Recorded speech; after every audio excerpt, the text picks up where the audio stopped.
I would like to rise and comment on the motions to discharge the bills that would permanently change our unemployment benefits in exchange for one-time monies available under the Federal Stimulus Act.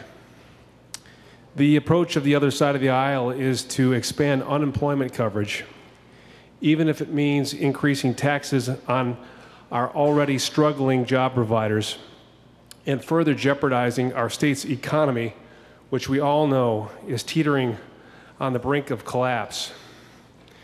As we sat here today after the motion was made, calls were being made into our district by the other side of the aisle and their team by way of robocalls to spin this issue to suggest that we didn't care about the unemployed in this state.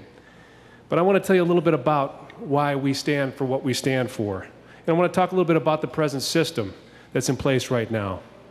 Michigan has a 100% employer-financed unemployment insurance trust fund, and it is plain and simple broken. And throwing money at this issue will not solve the problem, as we know from many other examples. Michigan already owes the federal government over $2.2 billion for its borrowing.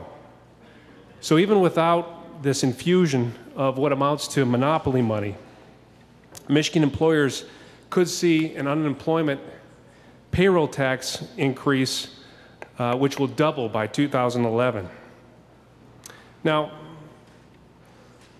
this is an interesting situation because it does appear as though we've got money on the table that we're leaving.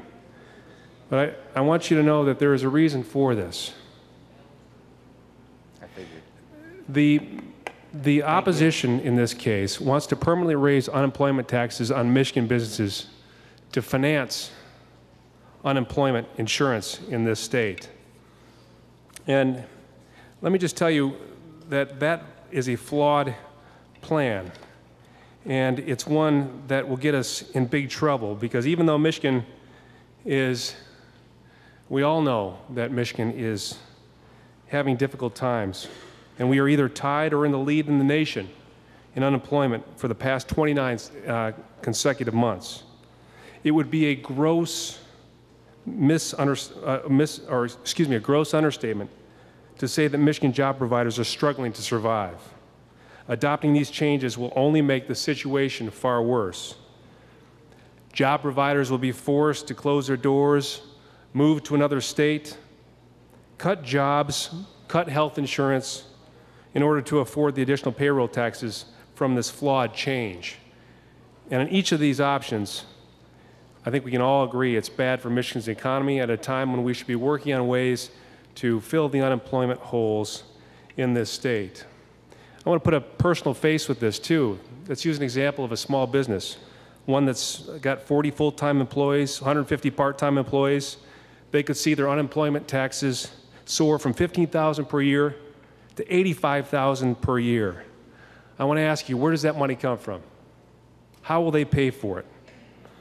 Fact of the matter is they won't. This is a ridiculous solution, and it will only chase more job providers from our state.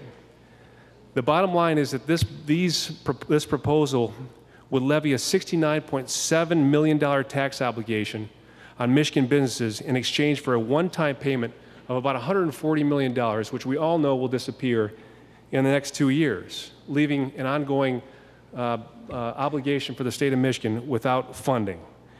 That's like a person getting a new credit card in the face of a bank foreclosure. There are a lot of people out there that are in support of our position on this, that have suggested their opposition to the Democrats' proposal in this.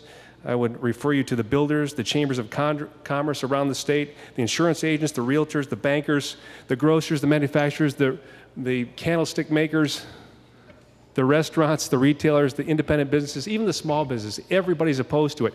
And if you look at the various editorial boards around the state, they've all opined against it, including the Battle Creek newspaper, which doesn't have a senator right now, but the Republican Senate right now is going to stand up for them and adopt them as a district, and we are going to represent their views on this. This is bad for Michigan, bad for job providers, and we should all be opposed to it.